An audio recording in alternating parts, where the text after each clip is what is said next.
Magandang araw po sa inyong lahat mga kababayan, saan man panig kayo ng mundo naroon. So pag-usapan po natin ngayon itong video na inilabas ng mga pastorals ni Kibuloy para depensahan yung kanilang pastor. Isa po kasi sa mga inireklamo ng mga members ng Kingdom of Jesus Christ ni Apollo Kibuloy, bakit daw yung side lang ng mga taong against sa kanilang pastor ang pinakikinggan at dinidinig ng gobyerno at pinapakinggan ng publiko? Bakit hindi naman daw pakinggan yung side nila? So yan yung sigaw ng ilang mga members, lalong-lalo na ng pastoral department na matunog ngayon sa media dahil sa di umano'y mga pinagagagawa daw ni Kibuloy sa kanila.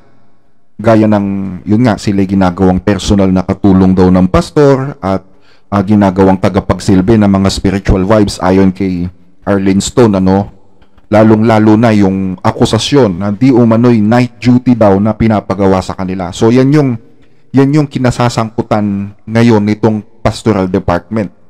So para magkaroon din naman daw ng ibang side na madidinig ang taong bayan, binasag na nga ng ilang mga members ng pastoral ang kanilang katahimikan. At ito nga po mga kababayan, pakinggan natin yung kanilang mga statement. What you say to the sun is who you are.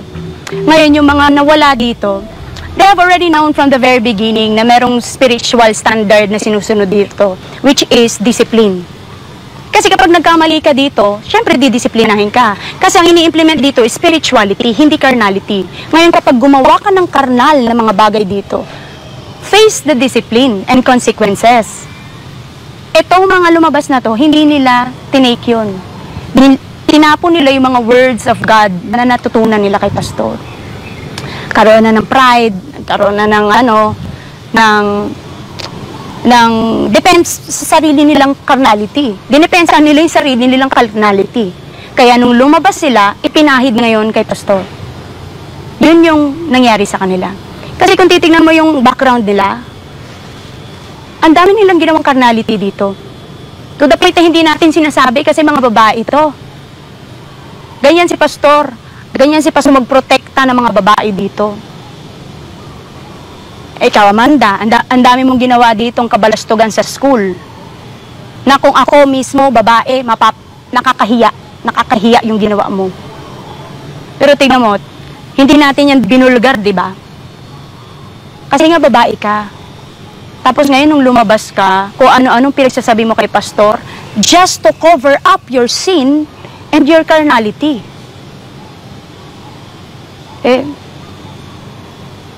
Kaya nga na-dismiss yung case noon pa.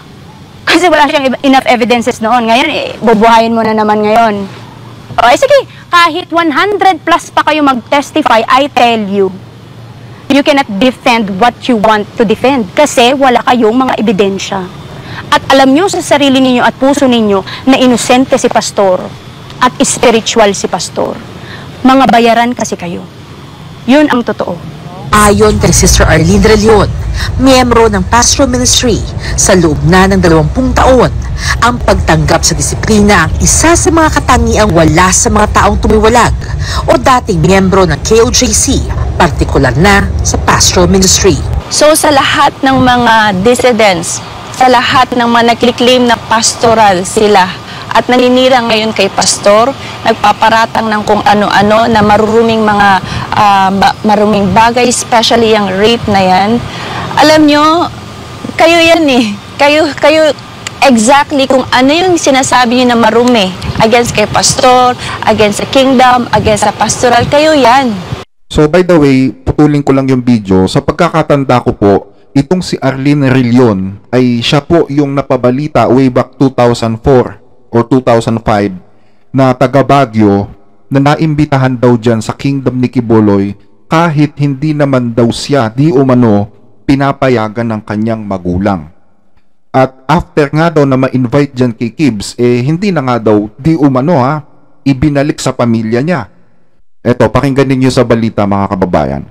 A mother's plea to reclaim custody of her daughter from a television evangelist has made a Mindanao-based church ministry the target of an investigation by the city council and government social workers.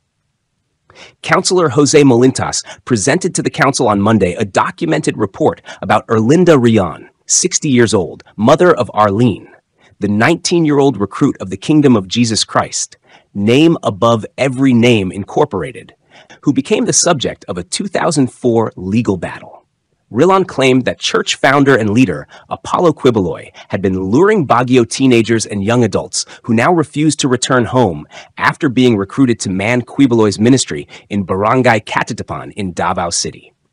Danilo Gay, another Quiboloy recruit based in Baguio, told the Inquirer on Tuesday that he recently recovered his 16-year-old daughter from Davao after the missing Arlene recruited her to join the ministry. Both Arlene and Gay's daughter were previously allowed to attend the International Youth Congress, where recruitment took place, Rilon said. Neither girl was allowed by their parents to return to the Congress in 2004 when they disappeared, she said.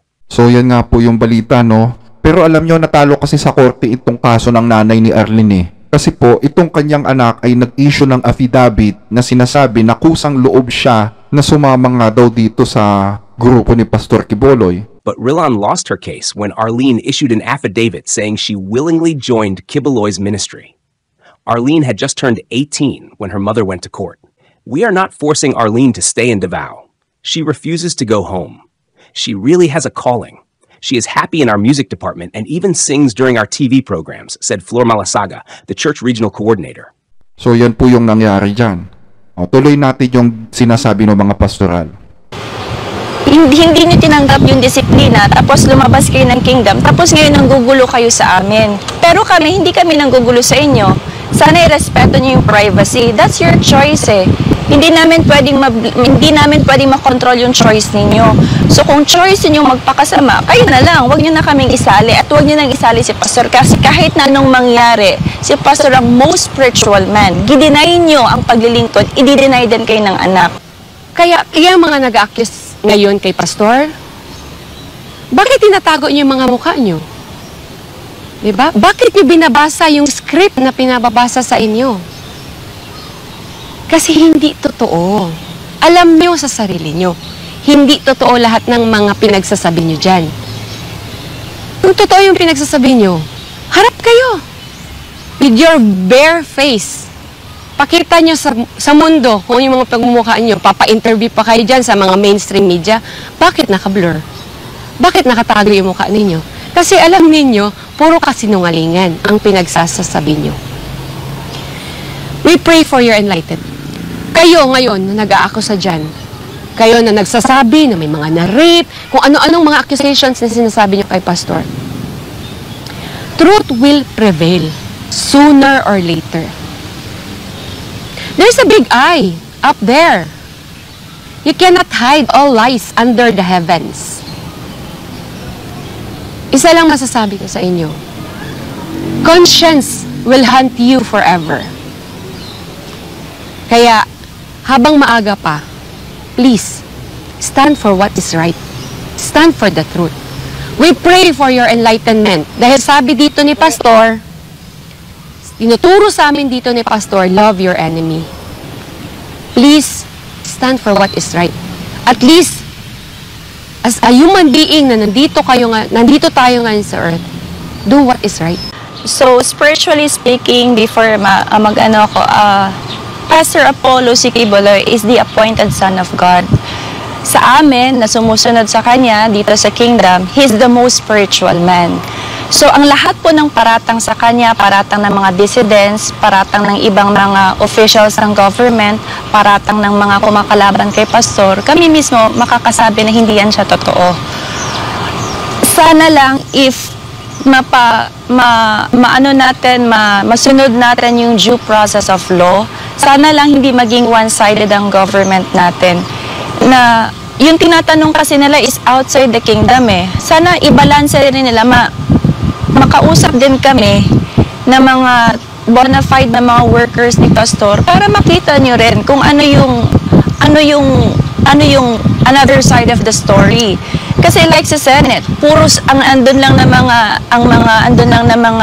tawag nito, mga witnesses on their side. Pero paano kami? So hindi na maririnig yung side namin. So ang panawagan ko sa lahat ng government officials, senator, yung mga senators natin, lahat ng nasa PNP, even the president, Ako, panawagan ko to not as a kingdom citizen, pero as a Filipino citizen. Sana may due process of law tayo. Kung gusto nyo malaman yung katotohanan, both side of the stories ang tignan. And ako mismo, very willing ako na mag-testify.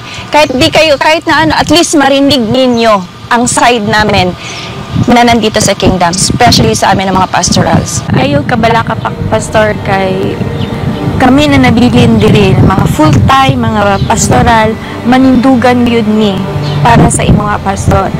Kami pastor, kanang imuhang gitudlo for how many years gi-invest sa mua. Ayaw kabala ka, pastor, kay anira.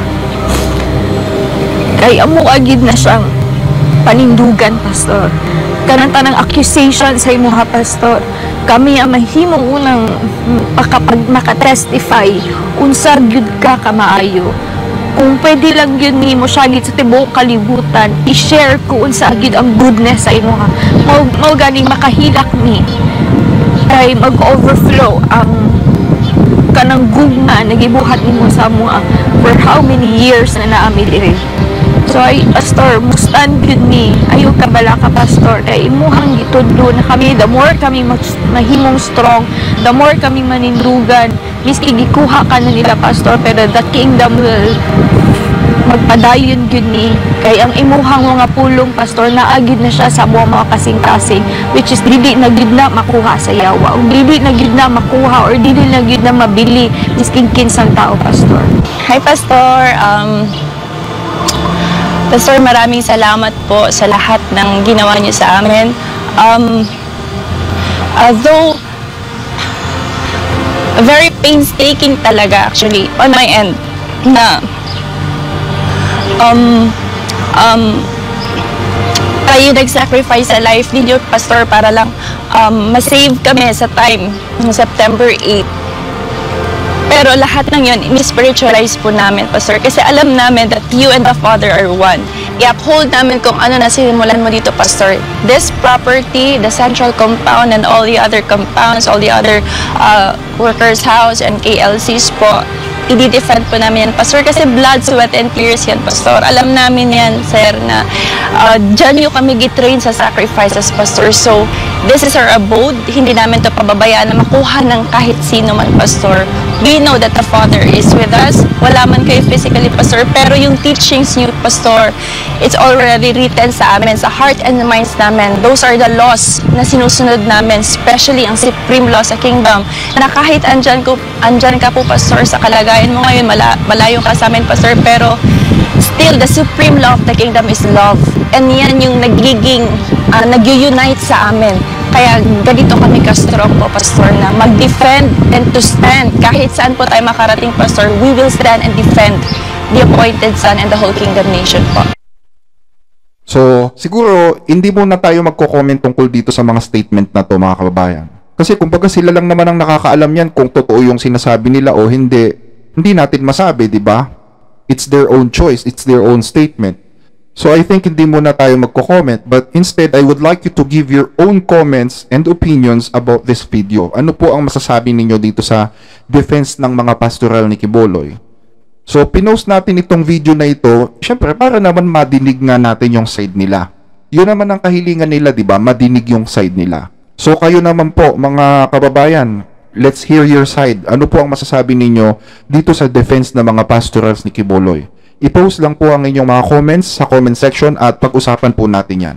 Salamat po sa inyong panonood at pagpalain po kayo ng Panginoon. Magandang araw po sa inyo.